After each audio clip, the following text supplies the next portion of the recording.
शं वरुणः शन्नो भवत्पर्यमा शन्न इन्द्रो बृहस्पतिः शन्नो विष्णुरुक्रमः ॐ शान्ति शान्ति शान्तिः।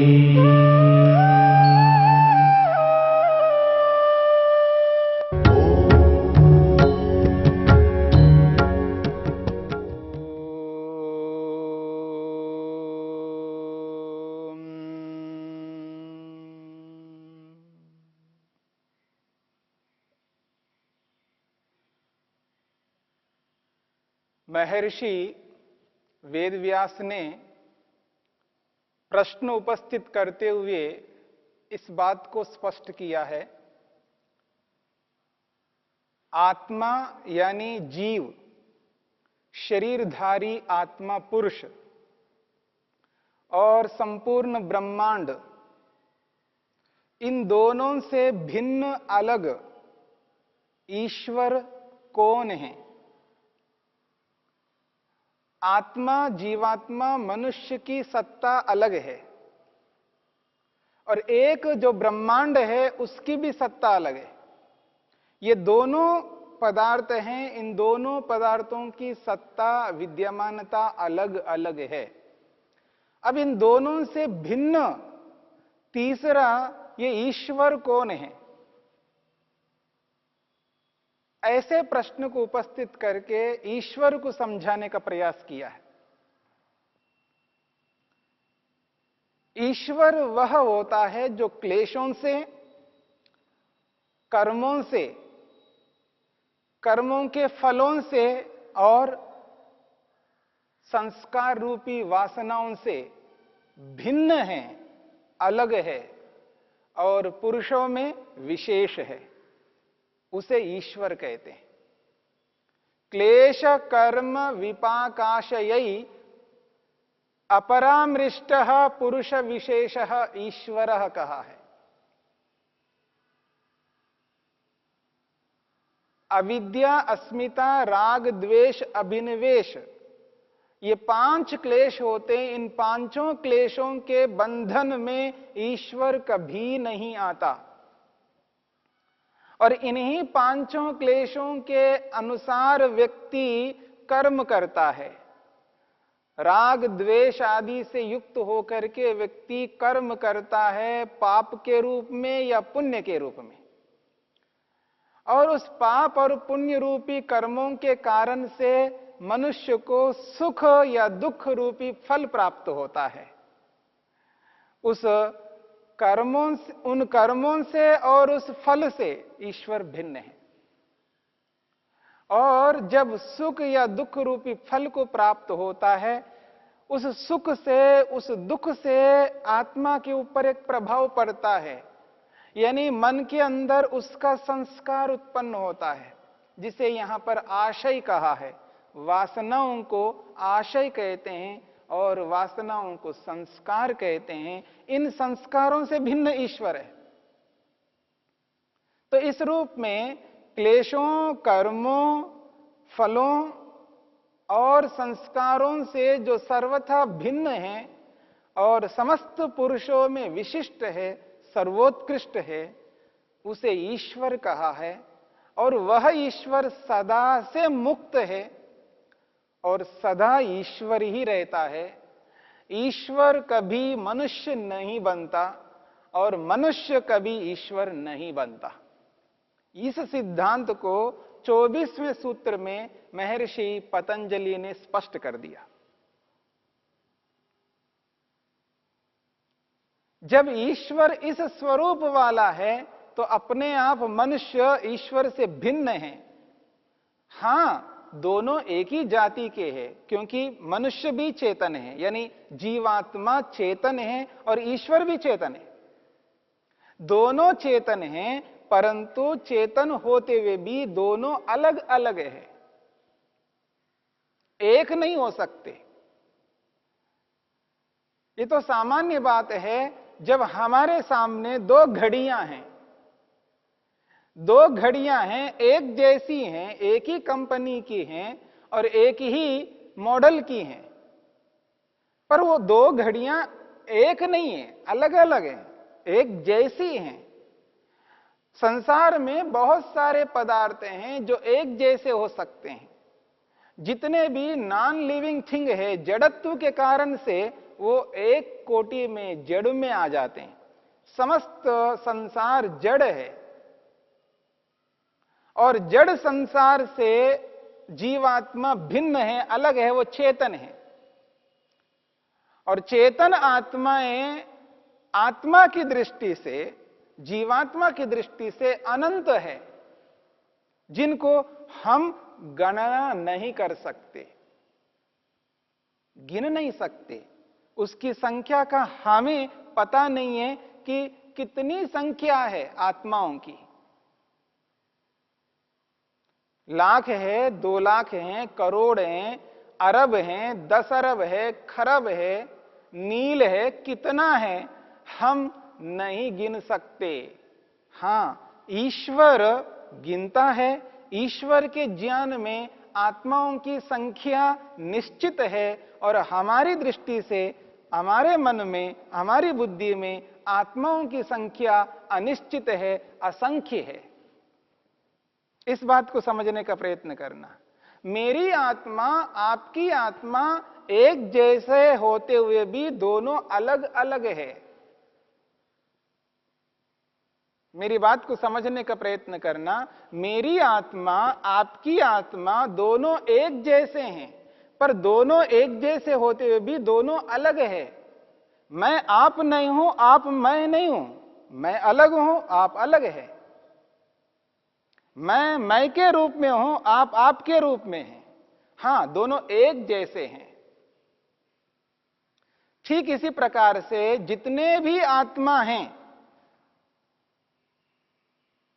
आत्माएं जितने भी होंगी, वो सब जीवात्माएं एक जैसी हैं। उनके समस्त स्वभाव एक जैसे हैं। हां, अंतर इतना है कि जीवात्मा जानकारी प्राप्त करके, नैमित्तिक ज्ञान को एकत्रित करके वो अधिक ज्ञानवान बन सकता है। कोई आत्मा कम ज्ञानवान बन सकता है। यानी जो हम सीखते हैं, विद्या ग्रहण करते हैं, विद्यार्जन करते हैं, नॉलेज गेन करते रहते हैं, वो जो बाहर से आने वाला ज्ञान है वो कम ज्यादा हो सकता है, पर आत्मा का अपना जो चेतनत्व है, उसका जो स्वयं का जो ज्ञान गुण है, वो तो समान है सबके अंदर। आत्मा के जितने स्वरूप हैं, आत्मा के जितने भी गुण हैं, वो सब एक जैसे हैं।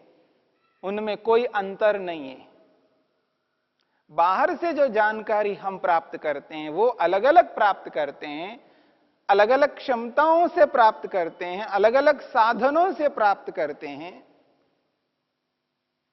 अलग अलग आलंबनों के कारण से प्राप्त करते हैं, अलग अलग परिवेश में रह करके प्राप्त करते हैं, अलग अलग प्रांत में रह करके प्राप्त करते हैं, अलग अलग देश में रह करके प्राप्त करते हैं। वह जानकारी अलग अलग हो सकती है क्योंकि उसका कारण निमित्त अलग अलग है। देश अलग होने के कारण से भाषा विज्ञान सबका अलग अलग हो सकता है। जो भाषा विज्ञान, जिस व्यक्ति के पास जो भाषा का ज्ञान है, वो जिस देश का है उसका ज्ञान और दूसरे देश का जो भाषा विज्ञान है उसका ज्ञान अलग अलग हो सकता। तो जो बाहर से हम प्राप्त करते हैं, स्थान की दृष्टि से, काल की दृष्टि से, परिवेश की दृष्टि से, परिवार की दृष्टि से अलग अलग प्रकार का ज्ञान और विषयों की दृष्टि से अलग अलग प्रकार का ज्ञान हम प्राप्त करते हैं। जो ऊपर से प्राप्त करते हैं, किसी निमित्त कारण से प्राप्त करते हैं। ऐसे कारण से प्राप्त होने वाले ज्ञान को, जानकारी को नैमित्तिक ज्ञान कहते। निमित्त से होने वाले ज्ञान को नैमित्तिक कहते हैं। किसी निमित्त से होने वाले ज्ञान को नैमित्तिक कहते हैं। और जो स्वयं जिसके पास है, स्वयं का जो ज्ञान है, उसको कहते हैं स्वाभाविक ज्ञान। मैं चेतन हूं, मैं हूं, ये जो ज्ञान है, ये स्वाभाविक ज्ञान है। मैं घड़ी को जानता हूं, यह नैमित्तिक ज्ञान है। क्योंकि कोई घड़ी को जान सकता है, कोई नहीं जान सकता है। कोई व्यक्ति विमान को जान सकता है तो कोई नहीं जान सकता है। कोई टीवी को जान सकता है तो कोई नहीं जान सकता है। कोई मोबाइल को जानता है तो कोई नहीं जान सकता है।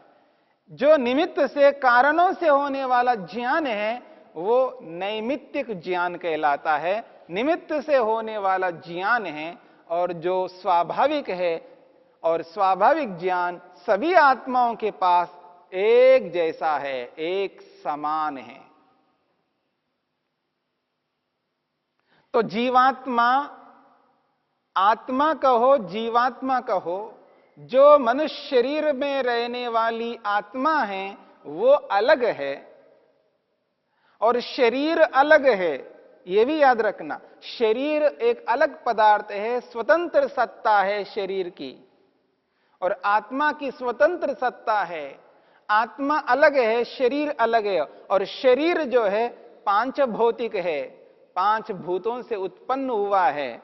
तो इस संसार जिस तत्व से बना है, उसी तत्व से शरीर बना है। तो शरीर और ये सारा का सारा ब्रह्मांड एक ही जाति का है, जड़ पदार्थ है, जिसे हम प्रधान शब्द से कहते हैं, जो योग में कहा है प्रधान पुरुष व्यतिरिक्ता। ये जो प्रधान रूपी संसार है और ये जो पुरुष रूपी मनुष्य है, इन दोनों से व्यतिरिक्त भिन्न कोयम नाम ईश्वर इति। ये जो ईश्वर नाम वाला है, ये कौन है?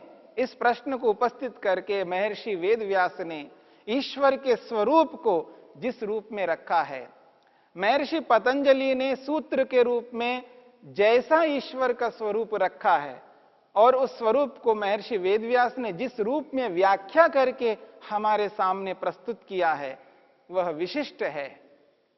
तो ईश्वर एक अलग पदार्थ है।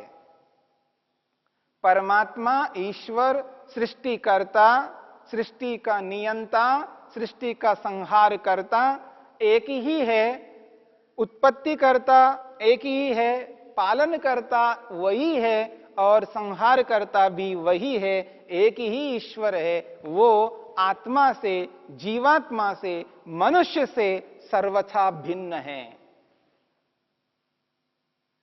और ये दोनों अलग है, और ये संसार ब्रह्मांड ये भी अलग है। तो तीन प्रकार के पदार्थ हमारे सामने हैं।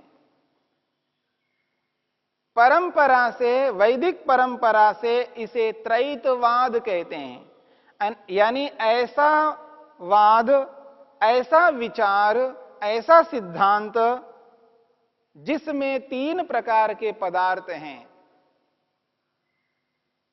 ऐसा विचार है, ऐसा सिद्धांत है, ऐसा नियम है जिस नियम में तीन प्रकार के पदार्थ विद्यमान हैं।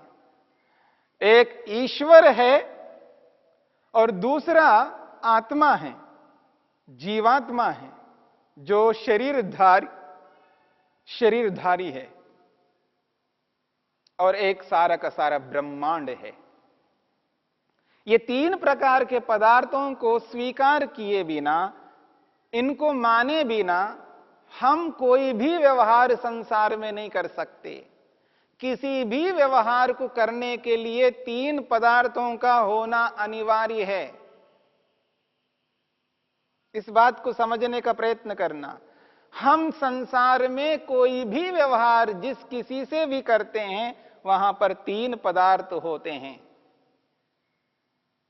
बोलने वाला एक अलग है, सुनने वाला एक अलग है, और जिसे सुनाया जा रहा है, जिसको सुनाया जा रहा है, जिस विषय में सुनाया जा रहा है, वो अलग है।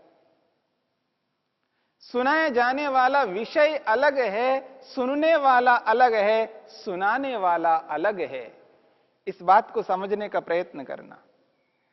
आप किसी दुकान में, किसी शॉप में, किसी मॉल में जाते हैं तो आप जो जा रहे हो एक ग्राहक बन करके जा रहे हो, खरीदने वाला बन करके जा रहे हो, आप लेने वाले हो, आप अलग हो। और जो देने वाला वहां पर शॉपकीपर बैठा हुआ है, दुकानदार जो बैठा हुआ है, वो आपसे अलग है। और जो आप खरीद रहे हो, जिस चीज को ले रहे हो, वो अलग है। आप अलग हो, देने वाला अलग है, और जो ली जा रही है वस्तु वो अलग है। इस बात को आप समझने का प्रयत्न करिएगा। संसार में 3 प्रकार के पदार्थों को स्वीकार किए बिना व्यवहार नहीं हो सकता है। हम इसलिए स्वीकार नहीं कर रहे हैं कि व्यवहार के लिए तीनों को मानना पड़ा, ऐसा नहीं है, क्योंकि वास्तव में हैं, जिनकी सत्ता है, जिनकी विद्यमानता है, और तीनों अलग अलग हैं। इस बात को भी समझने का प्रयत्न करना। इसलिए संसार में ये जो सिद्धांत चलता है कि संसार में केवल एक पदार्थ है, दूसरा तीसरा नहीं है, सब कुछ भ्रांति है, ये नहीं है। सब कुछ एक ही है और दूसरा तीसरा नहीं है। ये जो दूसरा तीसरा दिख रहे हैं, ये सब भ्रांति युक्त है, ये कभी संभव नहीं हो सकता, क्योंकि तीनों की सत्ता अलग अलग है और स्वतंत्र सत्ता है। और जो ये माना जाता है कि संसार में 2 पदार्थ हैं, 3 नहीं हैं, ये भी उचित नहीं है। एक ऐसा मानता है कि केवल ईश्वरीय संसार में एक ही सत्ता है, दूसरी तीसरी कोई सत्ता नहीं है, ये भी अनुचित विचार है। और जो ये स्वीकार किया जाता है संसार में 2 ही पदार्थों की सत्ता है, एक संसार है, जगत है, और एक आत्मा है, ये भी विचार उचित नहीं है। उचित विचार तो 3 हैं। कोई किसी दृष्टि से कह सकता है कि 2 पदार्थ हैं, तो वहां जाति को लेकर के 2 पदार्थ हम मान सकते हैं, क्योंकि आत्मा परमात्मा एक ही जाति का है, तो दोनों को एक जाति के कारण से एक विषय रखा जाए और संसार को अलग किया जाए तो इस रूप में 2 पदार्थ हम मान सकते हैं। परंतु किसी भी रूप में एक पदार्थ को नहीं माना जा सकता। संसार में केवल एक ही पदार्थ है, ये कभी स्वीकार नहीं किया जा सकता, क्योंकि संसार में कम से कम आप 2 पदार्थों को तो स्वीकार करना पड़ेगा। एक नॉन लिविंग थिंग जड़ पदार्थ और एक लिविंग थिंग चेतन पदार्थ। और चेतन में आत्मा की सत्ता सर्वथा अलग है और परमात्मा की सत्ता सर्वथा अलग है।